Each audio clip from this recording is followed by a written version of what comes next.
Hi, I'm Dan Weedin.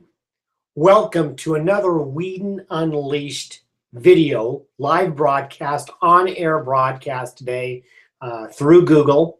I'm happy to have you here. There's many of you who usually come on live, and then there are many of you who watch later. Whichever you are, I want to thank you for being part of the program today. Before we get into today's discussion, let me give you a little bit of logistics. I was going to say. Let me give you just some ground rules of how this all works. Number one is I come to you live every Monday at noon Pacific time. The topic of this discussion is always whatever my extra points newsletter for that Monday morning was. We're going to talk about that in just a second, but if you're not getting my Extra Points newsletter, I encourage you to sign up and subscribe and get it. It's free. Comes every Monday morning into your inbox. If you're not getting it, contact me at dan@danweedin.com or go to danweedin.com and subscribe. It's also on my blog, which is at weedin360.com. If you subscribe to that, again, that's free. You will also receive my Extra Points newsletter because it shows up there as well. So many ways to get it. Another avenue to not only read it, but is to have a discussion here. I remember to put my questions and answers up this morning, or for this one. And so if you have any questions or comments regarding our conversation today, this will be your opportunity to share. So every Monday, unless I'm out of town, it's going to be noon Pacific time, 3 o'clock Eastern, and you're welcome to join me. I'm going to adjust this just really quickly about that, so I don't cut the top part of my head off. So anyway, that's where we are, and I'm glad to have you as part of it. So let's get on to today's discussion. Back in the 1970s, when I first started watching football, one of the great National Football League teams was the Oakland Raiders. Back then, they were being coached by John Madden. Kenny Stabler was the quarterback, and they were known for an outstanding defense. And they won a championship. I think it was 1977. They beat the Minnesota Vikings, but they were always in the hunt. They were always playing in an AFC championship game or going to the Super Bowl. They were just one of the great teams of that time. In addition to having a terrific defense, one of the stalwart or hallmarks of the Oakland Raiders was they had a very good running game, and they were always good for throwing the ball deep, a long pass, always throwing the ball deep 4, 5, 6 times a game. They had really good wide receivers, Hall of Famer Fred Biletnikoff, and then the speed guy, Cliff Branch, who would run down, and Kenny Stabler would throw them the ball deep, and they would do that, and there was reasons that they did. One of the reasons was to keep the defense honest. When you have a good ground game, a good running attack, the defense can get closer to the line of scrimmage and shut that down. So if you were a threat to throw the ball deep, well, that would help them back off. The other reason is that you had that risk reward, that home run threat, that you had an opportunity to score quickly. So as much as there's an emphasis in professional football to this day of possessing the ball, my favorite team, the Seahawks, that's their thing. They want to possess the ball. They want to take it away from the other team's offense, and they want to hold on to it and not turn the ball over when they're on offense. However, they're another team that kind of taken after the Raiders, and they throw the ball deep on occasion too. Not only to keep the defense honest, but there's a high risk reward, and so they do that. I was having a conversation with a colleague just the other day, and that spurred me to write this Extra Points. And we were talking about fear and taking risks. And here's the situation. When you throw the long ball as an offensive coach, if you're the head coach or you're the offensive coordinator, there's 3 out of 4 things are bad. The bad things are, number one is your quarterback has to take a deeper drop because that's just part of how it goes. He's got to take a deeper drop, which means he needs more time, and the chance for being sacked goes up. So that's one bad thing. Number two is the ball could be incomplete. It's not terrible, but it's not a positive. The ball could be incomplete. The likelihood of long passes being caught are less than the shorter ones. And the third thing is it could be intercepted. You turn the ball over. I guess it could also be fumbled when your quarterback sacked. But those are the three bad things. The one good thing is the ball could be caught, and there's a high likelihood that's going to either be a long gain or a touchdown. So 3 out of 4 things are bad. Big reward, lots of risk.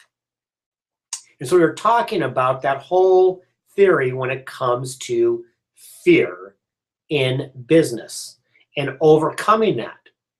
And I said, every once in a while in your career, whether you're a business owner, you're a consultant, you're a speaker, you're in some sort of executive role, every once in a while, you need to throw the ball deep. That means you need to take a risk. Now, it should be a risk that for football teams, they practice it. It should be a risk that makes sense for you to advance your business. But if you're only running the ball, if you're only making the short passes, it's going to take you a long time, a longer time at least, to get to your end zone. Now, in football, it's not the worst thing in the world, but in business, it's not so good. Every once in a while, to advance yourself, to advance your professional growth, to advance and boost your business sales and revenue, you're going to have to take a risk and throw the ball deep. That was the topic for today, and it's going deep. In this situation, we're talking about professional development, but there's a lot of different ways that you can throw the ball deep. Let me talk about a few of them. And I will start with professional development. If you are looking to improve your mastery of your craft, whatever that is, if the methodology of what you do needs to be improved, it's a no-brainer. You go out and get better. So golfers, professional golfers, if they need to work on their putting, they go practice their putting. Whatever it is that you do, if you're in sales, you're going to go out and you're going to work on different methods of improving the delivery of your sales. How do you become more influential? If you manufacture a product, you want to get into a position where you are an expert at making that product. If you are a professional services provider, whatever it is that you do, you want to know exactly what it is you're doing. I'm a consultant. In part of my world, I'm a consultant helping businesses with strategy around crisis and risk. I need to know insurance. I need to know strategies around crisis and risk. I have to know that in order to do a good job for those folks. That's methodology. However, what about the act of being a business professional, whether it's a business owner, again, maybe you're a solo practitioner, entrepreneur, or maybe you're an executive for a company. How do you improve professionally? That's a place that we don't often or as often go to. What if you need to get help? The Oakland Raiders back then, they had coaches. The Seattle Seahawks of today, they all have coaches. Each position group has a coach, and there's a coach above that, and ultimately the head coach. And you have strength and conditioning coaches. So for each discipline, there is a coach to help. Why is it that so many business professionals just don't go that route? In my Unleashed Summit last week, we talked about that. Some people might be fearful of not, losing credibility. Some folks might say this is a time issue. A lot of folks say, I just don't have the resources from a financial standpoint to do that. The reality is that there's no better investment than in yourself.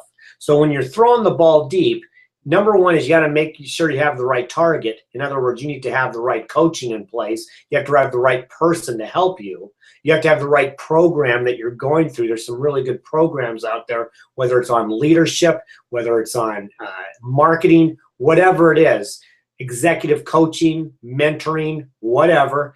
There's some good folks out there who do a good job on that. It's something that I do with my clients. You have to make sure that you're taking the right risk. When you're 80% ready, you got to jump. When you're ready to call that long play, you got to jump because the rest is dysfunctional. There's never the perfect time. So what I'm encouraging you today in this video series, in this broadcast, is to intentionally go deep.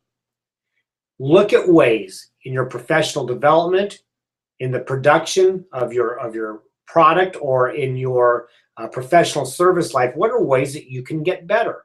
How do you improve yourself? What are your goals to finish strong in 2014? We've got somewhere around 90 days left. I think it's actually 92, I saw someplace. There's a lot of time left in this particular game in 2014. We're heading into our fourth quarter, and I know as sports teams that have quarters, this is where you win the game. So there's still plenty of time here for this year, and you want to get ready for the next game as well, which is 2015. What are you doing today to improve yourself? You have to be able to set up a situation where you, every once in a while, you're going to go deep. So I've been rambling on here for, I think, somewhere around 11 or 12 minutes. I have opened the question box. If there's anybody out there, I know I usually have a couple people out there, and sometimes are able to, they might be listening in a position where they can ask a question. Sometimes they're not. That's okay. If you're watching this at a later date, if it's Tuesday or Wednesday and you just happen to get this somehow and you're watching it and you have a question from here, feel free. I'm happy to respond to all of those at danweedin.com. Happy to do it. Anybody have any questions out there? Go ahead. I'll keep my eye out for it.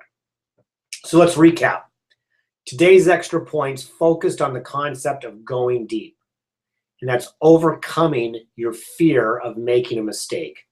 That's the second part of what we're going to talk about today, overcoming your fear. So when I say, what are you doing to be intentional about professional growth? You all know that. But there's fear involved. And I think some of the fear comes, it's something that we put on ourselves. There's a fear that you're not going to get your money's worth, that you're going to make an investment of finances and time, which are really important. I mean, you have a limited amount of time, we all do, and your resources need to go in the right place. There's a fear you're not going to get a return on that investment. There are ways to go about making sure that you are, regardless of what the investment is. There is a fear of failure, a fear that you're going to look bad, a fear of rejection. All of us, to a certain degree, have those fears. It's overcoming those. When Russell Wilson for the Seahawks is going to throw a deep pass, there's no fear. He has some, I don't know if he has anxiety about whether it's going to be a completed pass or what's going to happen, but there's some level of excitement. You should have a level of excitement as well when you're going into something new. Fear holds us back. Fear and anxiety mask true talent. And so when you're looking at doing something to improve yourself, instead of trying to talk yourself out of doing it, start looking at it from a standpoint of what's the upside, what's the downside. Look, if you are committed, if you're serious to improving yourself and your career and being able to help more people, you've got to put on your oxygen mask first. You've got to be able to help yourself first. And even if you're successful, it never hurts to have more help. In fact, the most successful people who I know all are using some level of coaching or mentoring. Throw the ball deep. Take time out to determine when is the right time, knowing that there's no perfect time. Making the call and saying, I'm committing to making this improvement. So I have not seen any questions come in. We're about 15 minutes, so that's about what we'll go today. Reminder, I'll be back next Monday. We're going to be heading into our fourth quarter, into October.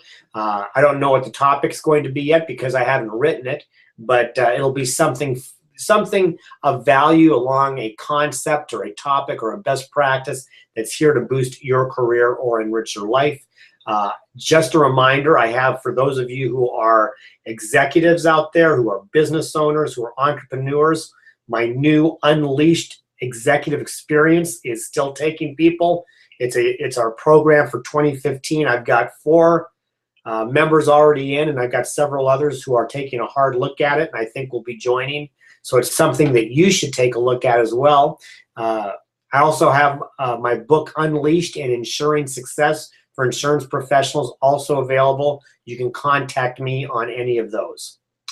So for that, with all that, thank you for joining me today. Again, take a look at your game plan. Does it involve taking some risk, overcoming fear, and putting some trust into your game and into the people that you are gaining great value from when it comes to decision making and comes to improving yourself so that your business is better? I'm Dan Weedin. I am grateful that you are here to join me today at whatever point you are. I'll be back next Monday at 12 o'clock Pacific time, and looking forward to another edition of Weedin Unleashed. For today, I wish you all a great rest of the day, great rest of the week. I'll see you next week. Ciao.